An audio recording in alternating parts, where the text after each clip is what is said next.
Hollywood invented a white Lone Ranger in a mask, but historians point out that the real inspiration was Bass Reeves, a former slave who became the most feared marshal in the West. He arrested more than 3,000 criminals and never took a bullet. Nobody told you this in school, and Reeves is just the beginning. The Old West had black cowboys, gunslingers, and pioneers who were simply erased from the books. Number 1. Bass Reeves was born enslaved in Arkansas in 1838 and escaped during the Civil War. 10 years after the war ended, he became the first black deputy U.S. Marshal west of the Mississippi. His territory was one of the most violent in the country, the indigenous lands of Oklahoma, where criminals of every kind would go into hiding thinking no one would come after them. Reeves would. He spoke several native languages, which helped a lot on missions. He had a peculiar method. He would disguise himself as a beggar, a priest, anything that would make the guy let his guard down. Over more than 30 years of service, he arrested more than 3,000 fugitives. 3,000. And they say he never missed a single shot. Many historians believe he was the real inspiration behind the Lone Ranger, but when Hollywood told that story, the hero became white. Reeves died in January 1910, at 71 years old, in Muskogee, Oklahoma, poor and practically forgotten. Number 2. Bill Pickett was born in 1870 in Texas, the son of former slaves, and grew up watching how ranch dogs kept cattle in line. That's where he got an idea no one had tried before, taking down a bull using his own teeth. He would grab the steer by the horn, twist the animal's neck, and bite the lower lip so hard the animal would lock up and fall. This technique became known as bulldogging and is still one of the most popular events in American rodeo today. Pickett became a headliner in the Miller Brothers Wild West shows, performing in arenas across the United States, Mexico, Canada, and even South America. But outside the arena, reality was different. In many towns, he couldn't stay in the same hotels as his white colleagues. Even so, he kept riding and competing for more than 40 years. In April 1932, at 61 years old, he was breaking a wild horse on a ranch in Oklahoma when the animal threw him and trampled him. He died doing what he'd done his whole life. Number 3. Nat Love was born in 1854 on a farm in Tennessee. He was born enslaved. When the Civil War ended, he was 11 years old and didn't have a penny. So he did something few people would have expected from a black boy at that time. He went west. At 15, he made it to Texas and got a job on a cattle ranch. He learned to break wild horses, drive cattle herds through dangerous territory, and shoot like very few. In 1876, on the 4th of July, he took part in a competition in Deadwood, South Dakota. He won every event, roping, shooting, and riding. That day, he earned the nickname Deadwood Dick. Later, he wrote his own autobiography telling all of this at a time when almost no black cowboy had a voice. But here's the part no one talks about. After years living that life, Nat ended up working as a train porter in Los Angeles. He died in 1921 at 66 years old, practically forgotten. The Old West had a short memory for men like him. Number 4. Bo Zickard was born enslaved in Mississippi in 1843, and after the Civil War became one of the most respected cowboys in Texas. Charles Goodnight, one of the toughest ranchers of that time, trusted him more than any other man on his crew. Zickard drove herds along trails where bandits and Comanches attacked without warning. On one of those trips, he saved Goodnight from a robbery, risking his own life. Goodnight publicly said Zickard outdid any white ranch hand he'd ever hired. At a time when a black man hearing something like that from a Texan was something that just didn't happen. Decades later, the writer Larry McMurtry used his story as the basis for the character Joshua Dietz in the novel Lonesome Dove, which became one of the most watched miniseries on American TV. Zickard lived to be 85 and died of natural causes in January 1929 in Texas. Goodnight paid for his funeral and personally wrote the epitaph on the headstone. Number 5. Mary Fields was born enslaved in Tennessee around 1832. After the Civil War, she gained her freedom and ended up in Montana, where she built a reputation that few men of the time could match. Over 6 feet tall and with a temper that didn't take any disrespect from anyone, she became the second person in the United States to receive an official federal mail route, and the first black woman to do it. The job wasn't for just anyone. She drove stagecoaches through territory where wolves, bandits, and snowstorms were part of the routine. Mary always carried a gun and didn't hesitate to use it when the situation called for it. On her days off, she hung out in saloons, drank whiskey with cowboys, and smoked cigars like it was the most normal thing in the world. And back then, for a black woman, that was unthinkable. The town of Cascade, Montana, even closed businesses on her birthday in her honor. Mary died on December 5, 1914, at 82 years old from liver failure. Number 6. Crawford Goldsby had black, Cherokee, white, and Mexican blood running through his veins. He was born in 1876 in Texas and grew up in Indian Territory, which is now Oklahoma. By 18, he was already one of the most wanted criminals in the whole region. The nickname Cherokee Bill became synonymous with trouble. He robbed trains, held up businesses, and went up against the law without blinking. Authorities pinned at least 13 deaths on him, including a deputy's. Judge Isaac Parker, known as the Hanging Judge, was the one running justice in Fort Smith, Arkansas, and he wanted Cherokee Bill at any cost. After being betrayed by someone he knew who put sleeping pills in his food, he was finally captured.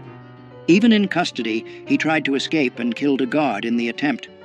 On March 17, 1896, at only 20 years old, he climbed the gallows. When they asked if he had anything to say, he calmly answered that he hadn't come there to give a speech, just to die. Number 7. Isom Dart was born enslaved in Arkansas around 1849. When the Civil War ended, he was still a teenager and had nothing. No land, no money, no family who could help. So he did what many men of that time did. He headed west to try his luck. But his luck came with a price. He started out stealing cattle and horses in Wyoming, and he was good at it. He changed names like changing shirts. He lived for a while among Native Americans, learned how to disappear into the brush like he'd never existed. The authorities couldn't catch this guy. But here's the part not many people know. He tried to change his life. He bought a small ranch and tried to live honestly. The problem is, when you've got a past like that, the past comes to collect. In October 1900, Tom Horn, one of the most feared hired killers in the West, got the job to finish Isom. An ambush on Cold Spring Mountain was all it took.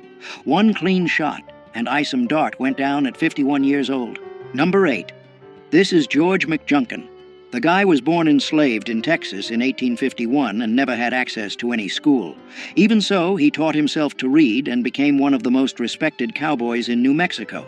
But what makes his story truly impressive has nothing to do with cattle. In 1908, after a major flood near the town of Folsom, McJunkin found huge bones sticking out of the ground in a ravine. He realized that wasn't normal. They were bones from giant bison that had gone extinct thousands of years ago, and along with them were spear points made by human hands.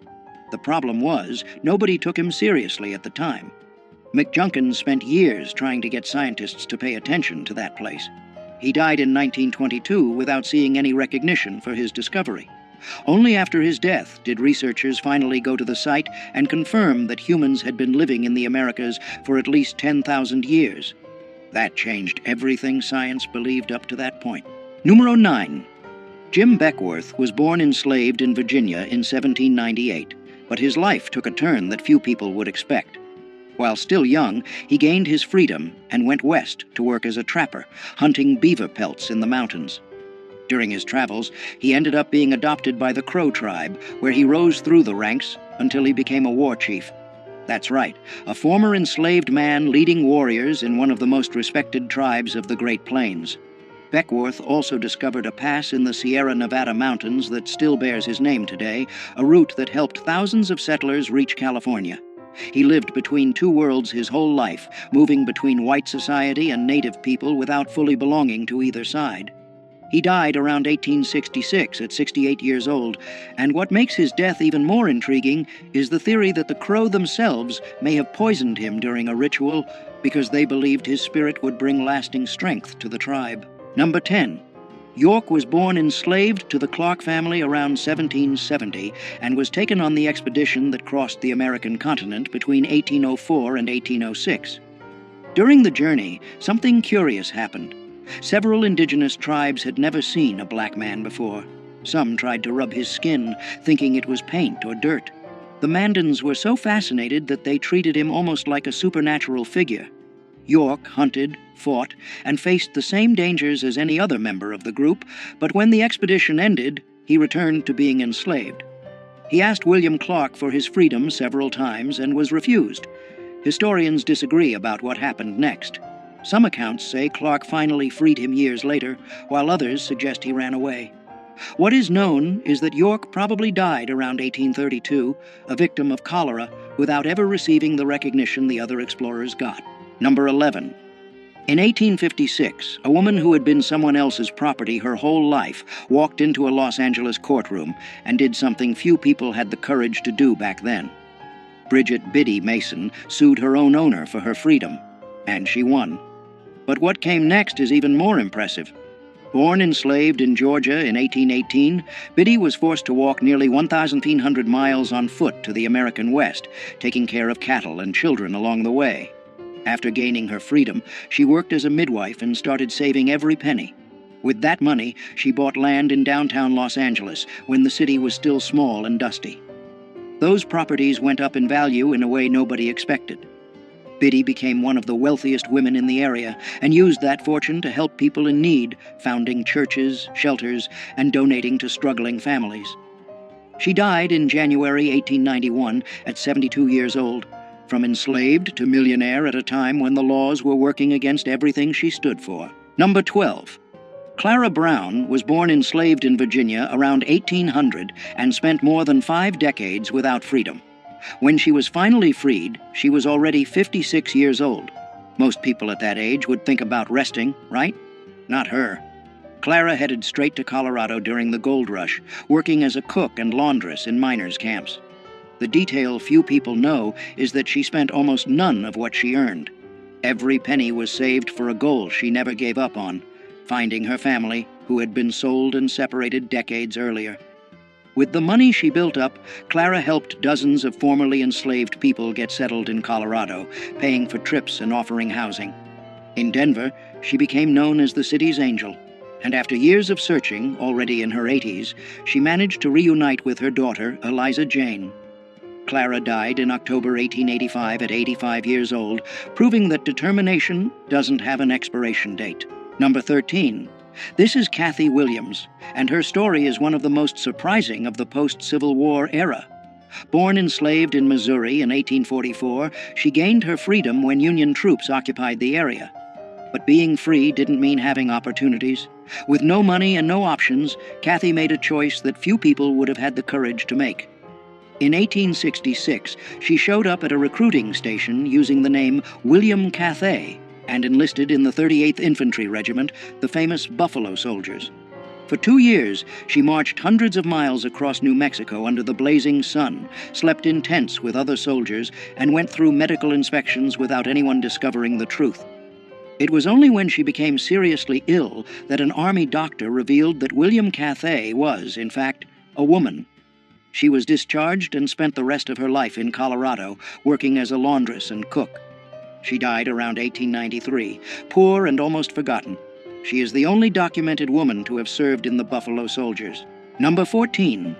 Louisa Marchbanks was born enslaved in Tennessee in 1833 and gained her freedom after the Civil War.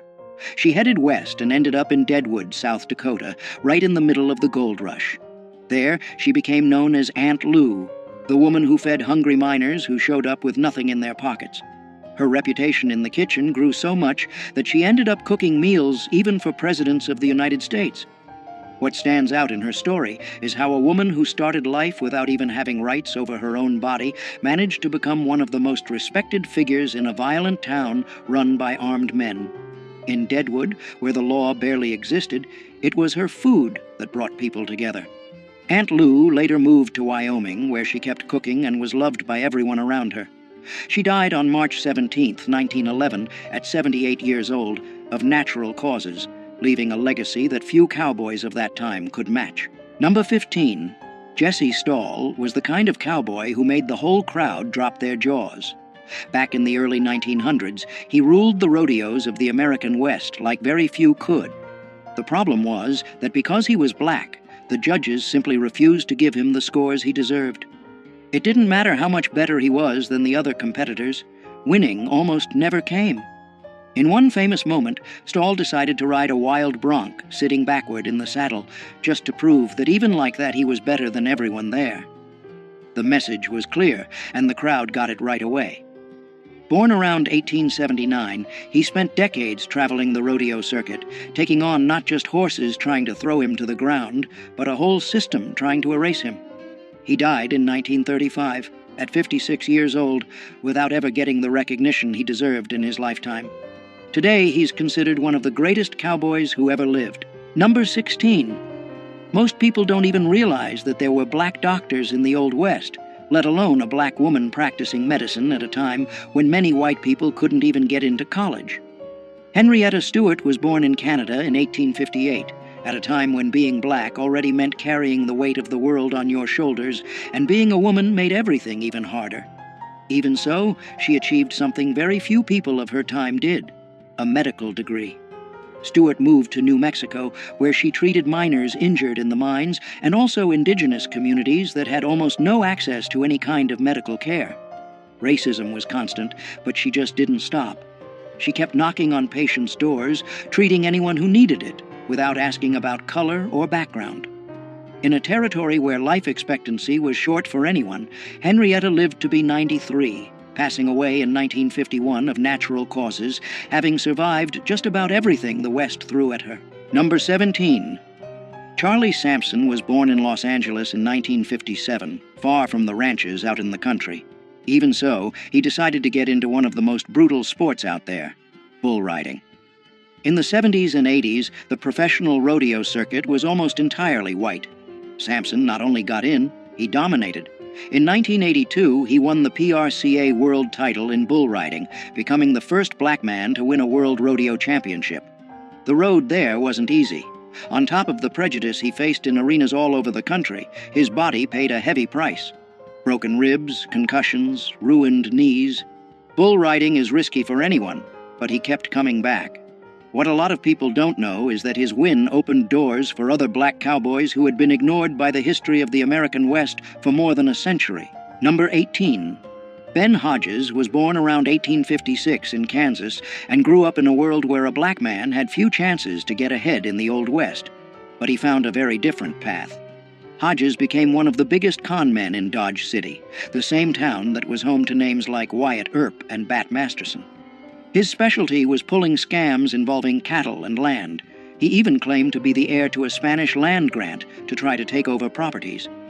He used his mixed heritage, part black and part Mexican, to pass as different identities depending on what the situation called for. What's most impressive is that Hodges was never locked up for any significant amount of time. He knew the laws so well that he worked the court system in his favor over and over again. The people of Dodge City knew he was a con artist, but many admitted it was impossible not to like the guy. Hodges lived until around 1929, dying of old age, something rare for anyone tied to that world. Number 19. Willie Kennard pulled off something that seemed impossible in 1870s America. At a time when black men barely had basic rights guaranteed, he became the marshal in Yankee Hill, Colorado in 1874. And it wasn't because of political connections or anyone doing him a favor. The town was being terrorized by outlaws, and nobody wanted the job. Kennard stepped up, and the community, with few options, accepted. What happened next surprised everyone. He faced two outlaws in separate shootouts and killed both. Crime in the area dropped drastically. Think about that for a second. A black man walking around armed with a badge on his chest, enforcing the law in the Old West just 9 years after the end of the Civil War. His story basically disappeared from the books for more than a century. Kennard died sometime in the 1880s, and the circumstances were never cleared up. To this day, little is known about his final years. Number 20. Addie Huddleston built something that few people thought was possible in the Old West. At a time when being black was already enough to have doors slammed in your face, she opened her own doors, literally. In Cheyenne, Wyoming, Addie ran brothels and made real money doing it. We're not talking pocket change. She built up property and a sizable fortune in a territory where most black women could barely get domestic work. The most curious part is how she moved between two hostile worlds, the underworld of saloons and brothels dominated by white men, and a society that saw her as inferior because of her skin color. Even so, Addie thrived. Powerful men in town visited her establishments, which gave her a kind of informal protection. She died of natural causes in the 1880s, something rare for anyone in that line of work. While many madams ended up broke or murdered, Addie left the scene on her own terms.